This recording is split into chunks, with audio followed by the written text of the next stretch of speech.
por la presencia, a los tres presenciales y a los que estáis telemáticos.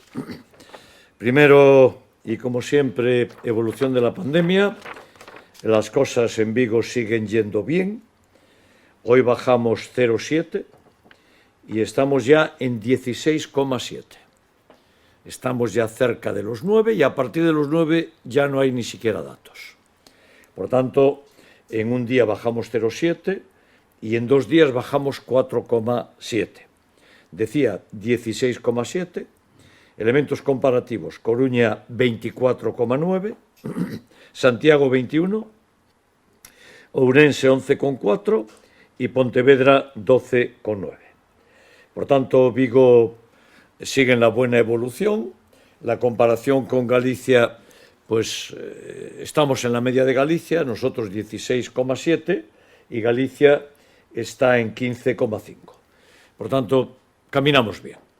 Sigo diciendo que conviene la prudencia, no hay que confiarse y, bueno, la evolución ya, el gráfico ya no nos dice nada, ¿no? Porque ya estamos todos aquí apelotonados, aquí abajo.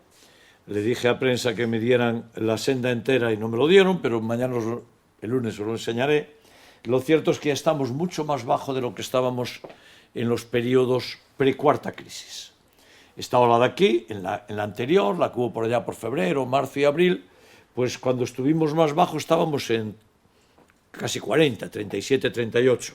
Y ahora ya nos encontramos en 16,7. Dos causas originan este buen resultado. Primero, las vacunas. Las vacunas acaban con la pandemia.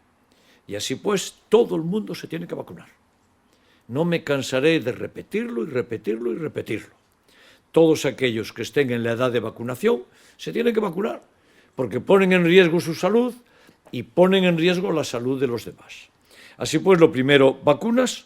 La estrategia que siguió el Gobierno de España fue adecuada con Europa y tenemos vacunas y estuvimos siempre a la cabeza del mundo de los países con más gente vacunada. Y segundo, el buen comportamiento de la gente.